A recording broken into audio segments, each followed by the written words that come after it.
இந்தியாவில் electric scooter market வந்து பார்த்தீங்கன்னா ரொம்பவே பெருசாக போயிட்டு இருக்கு. என்னதான் இந்த ஓலா S1 ப்ரோ, ஆத்தரில் அந்த 450X அப்படின்ட்டு நல்ல ப்ரீமியம் ஃபியூச்சர் இருக்கிற வண்டி எல்லாமே டாமினேட் பண்ணிட்டு இருந்தாலுமே இவங்களுக்கு போட்டியாக எந்த ஒரு எலக்ட்ரிக் ஸ்கூட்டருமே இன்ன வரைக்கும் வரல.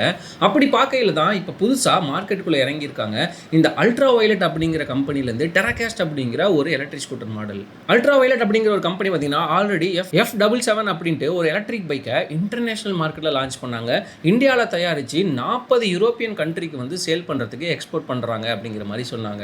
அது ரொம்பவே சக்ஸஸ் ஆகிட்டு இருந்துச்சு.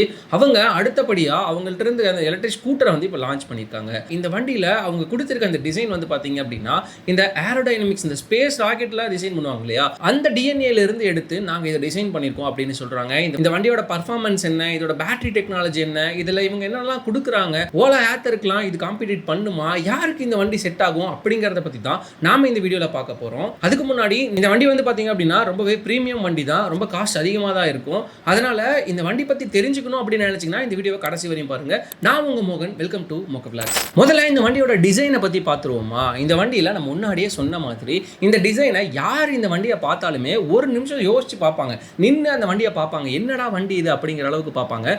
அந்த அளவுக்கு தான் இந்த வண்டியோட டிசைன் வந்து கொடுத்துருக்காங்க. ஏரோஸ்பேஸ் டிசைன் லாங்குவேஜை யூஸ் பண்ணியிருக்கனால எங்கே பார்த்தாலுமே இந்த ஏரோடைனமிக்ஸ், அந்த லுக்கு எல்லாமே வந்து பார்த்தீங்கன்னா சூப்பராகவே டிசைன் பண்ணியிருக்காங்க. இதில் கொடுத்துருக்க இந்த ஷார்ப் பேஜ் எல்லாமே வெறும் டிசைனுக்காக கொடுத்துருக்காங்கன்னு நினச்சிங்கன்னா அதுதான் இல்லை.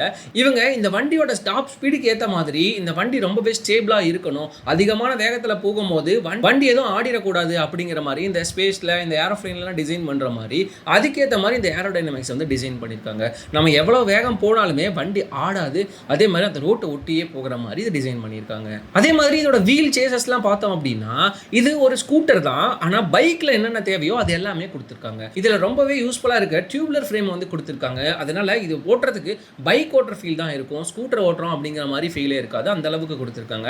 அதே மாதிரி வீல் வந்து பார்த்தீங்கன்னா 14 இன்ச் வீல் கொடுக்குறாங்க, ரொம்பவே பெரிய சைஸ் வீலாக கொடுக்குறாங்க.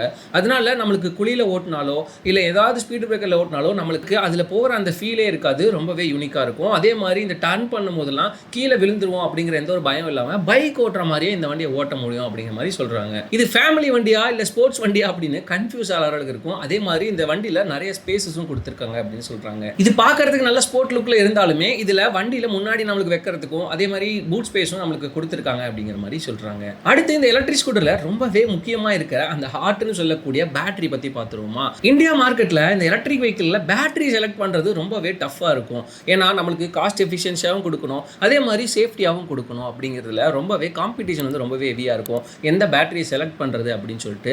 கார் அப்படின்னா லித்தியம் ஃபெரஸ் பாஸ்பேட் பேட்டரியை வந்து கொடுத்துட்றாங்க, பைக் அப்படின்னா லித்தியம் அயனில் NMC பேட்டரி பாதி கொடுத்துட்றாங்க.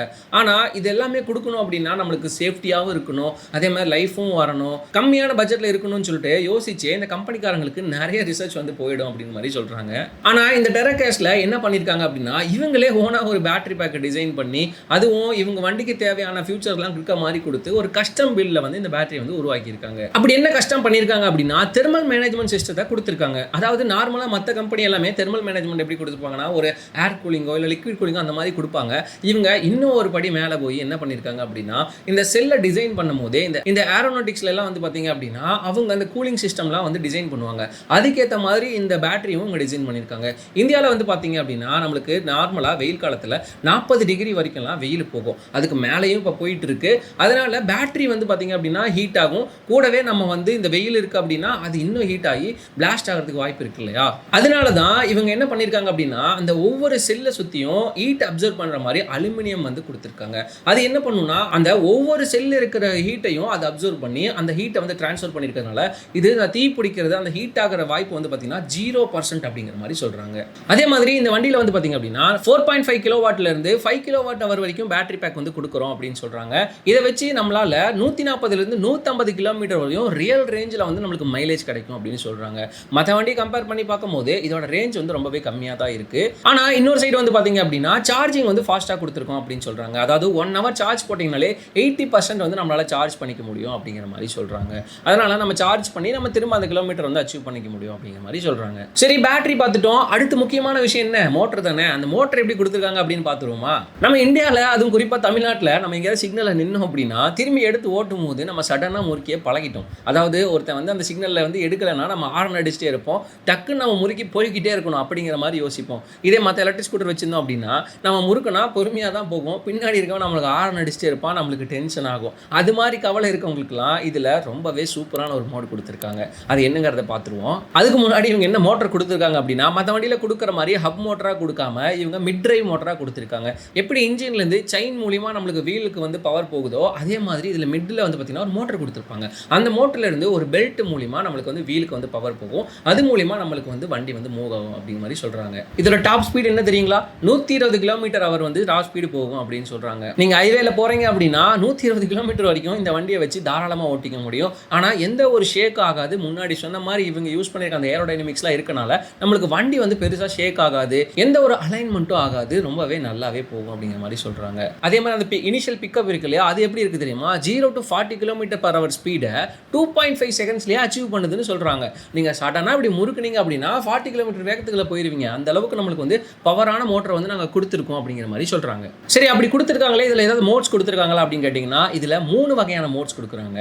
Glide mode, compact mode, ballistic mode அப்படின்னு சொல்லிட்டு 3 மோடு கொடுக்குறாங்க. நம்மளுக்கு பேசிக்காக அந்த கிளைடு மோடில் வச்சு ஓட்டும் போது நம்மளுக்கு இந்த டிராஃபிக்கில் லோக்கலில் ஓட்டும் போது அந்த மோடை வச்சு நம்ம ஓட்டிக்க முடியும். காம்பேக்ட் மோடு ஓட்டும் போது நம்மளுக்கு ஒரு குறிப்பிட்ட ஸ்பீட் நம்ம போகணும், ஓரளவுக்கு ஸ்பீடாக போகணும் அப்படின்னு நினச்சிங்க அப்படின்னா அதை வச்சு நீங்கள் ஓட்டிக்க முடியும். இந்த பேலஸ்டிக் மோடு தான் இந்த அல்ட்ரா வயலட் கம்பெனிலேயே இவங்க கொடுத்துருக்க ஒரு முக்கியமான விஷயம் அப்படின்னு சொல்லலாம். அந்த பேரை கேட்கும் போதே நம்மளுக்கு தெரியும். பேலஸ்டிக் அப்படின்னா நம்ம இந்த ஏவுகணைலாம் இருக்கு இல்லையா, அதை சொல்லுவோம். டக்குன்னு போய் ஒரு இடத்துல அட்டாக் பண்ணுறதுலாம் பேலஸ்டிக் ஏவுகணை அப்படிலாம் சொல்லுவோம். அது மாதிரி இவங்க இந்த பேலஸ்டிக் கொடுத்துருக்காங்க. நீங்கள் ஹைவேல போகிறீங்க அப்படின்னா இந்த பேலஸ்டிக் மோட் ஆன் பண்ணிட்டீங்க அப்படின்னா அந்த வண்டியில் இருக்க பீக் பவரை வந்து உங்களால் அச்சீவ் பண்ண முடியும். அப்படியே சடனாக உங்களால் ஸ்பீட் எடுக்க முடியும். ஒரு எலக்ட்ரிக் ஸ்கூட்டரை நீங்கள் கார் வேகத்துக்குனால ஓட்ட முடியும் அப்படிங்கிற மாதிரி சொல்கிறாங்க. அதர் ஃபியூச்சர், அதாவது டிஸ்பிளே, பிரேக்கு, இதெல்லாம் எப்படி கொடுத்துருக்காங்க அப்படிங்கிறத பற்றி பார்த்துருவோமா? ஃபஸ்ட்டு இதில் ஓஎஸும் டிஸ்பிளே எப்படி கொடுத்துருக்காங்க அப்படின்னா, இதில் 7 inch வந்து பார்த்திங்கன்னா நம்மளுக்கு டச் ஸ்க்ரீன் கொடுக்குறாங்க. இதில் அல்ட்ரா வயலட்டோட அவங்க ஓஎஸ் கொடுக்குறாங்க. இது மூலிமா நம்மளுக்கு ரொம்பவே யூனிக்கான ஒரு டிசைனில் ஒரு யூஐயில் நம்மளுக்கு வந்து பார்த்திங்கன்னா அந்த மோடில் நம்மளுக்கு ஆப்ரேட் பண்ணுறது, அந்த ஸ்பீடு பார்க்குறது, பேசிக்கான என்னென்ன தேவையோ அது எல்லாமே அந்த ஸ்க்ரீனில் நம்மளால் பண்ணிக்க முடியும். அதுவும் டச் ஸ்க்ரீனாக கொடுத்துருக்காங்க அப்படிங்கிற மாதிரி சொல்கிறாங்க. அது மட்டும் இல்லாமல் இதில் ஒரு சிம்மோட வரும் அப்படின்னு சொல்கிறாங்க. அதில் பேசிக்காக ஒரு 5Gயோட வருது அப்படின்னு சொல்கிறாங்க. அதனால நம்மளுக்கு கனெக்டிவிட்டிக்கு வந்து பார்த்திங்கன்னா நம்ம மொபைலை கனெக்ட் பண்ணுங்கிற அவசியம் இருக்காது. இதில் ஒரு சிம்மோடயே வந்துடும் அப்படிங்கிற மாதிரி சொல்றாங்க. அதே மாதிரி இதுல எக்கச்சக்கமான சென்சார் சேஃப்டிஸ் கொடுக்குறாங்க. இந்த வண்டியில எல்லா பக்கமும் அதிகமான சென்சாரை வந்து யூஸ் பண்ணியிருக்காங்க அப்படின்னு சொல்றாங்க. அதுவும் குறிப்பா இந்த 6 ஆக்சில் சென்சார் வந்து கொடுத்துருக்காங்க.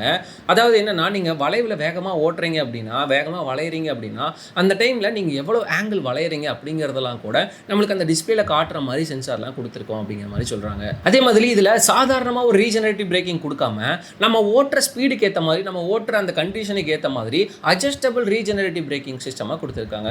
நீங்கள் எந்த மாதிரி ஓட்டுவீங்கிறதுலாம் அதை தெரிஞ்சுக்கிட்டு அதுக்கேற்ற மாதிரி அதை அட்ஜஸ்டபுளாக வந்து ரீஜெனரேட்டிவ் பண்ணிக்க முடியும் அப்படிங்கிற மாதிரி சொல்கிறாங்க. இது போக மற்ற வண்டியிலலாம் இருக்கிற மாதிரி அந்த crash alert, turn by turn navigation அப்படிங்கிற மாதிரி மற்ற எல்லா ஃபியூச்சரும் இதை இன்பில்ட்டாக கொடுத்துருக்காங்க அப்படிங்கிற மாதிரியும் சொல்கிறாங்க. சரி, இதோட ப்ரைஸ் என்ன அப்படிங்கிறத பற்றி பார்ப்போமா? நான் முன்னாடியே சொன்ன மாதிரி இது ஒரு சாதாரண ஒரு வண்டி கிடையாது. நம்ம பேசிக்காக நம்ம வாங்கணும்னு நினைக்கிறவங்களுக்கு இந்த வண்டி செட் ஆகாது. நம்ம முன்னாடியே சொன்னேன் இல்லையா, இந்த வண்டியோட ப்ரைஸ் வந்து பார்த்திங்கன்னா அதிகமாக தான் இருக்கும். ஏன்னா இவ்வளோ ஃபியூச்சர் கொடுக்குறாங்க, இவ்வளோ டெக்னாலஜியாக கொடுக்குறாங்க, நல்ல ஒரு குவாலிட்டியில் கொடுக்குறாங்க அப்படின்னா அதோட ப்ரைஸ் கண்டிப்பாக அதிகமாக தானே இருக்கும். இந்த மார்க்கெட், இந்த செக்மெண்ட்டில் வந்து பார்த்திங்க அப்படின்னா ஓலா S1Xும் இந்த ஆத்தரோட 450Xும் வந்து பார்த்திங்கன்னா இவங்களுக்கு காம்பீட் பண்ணுது.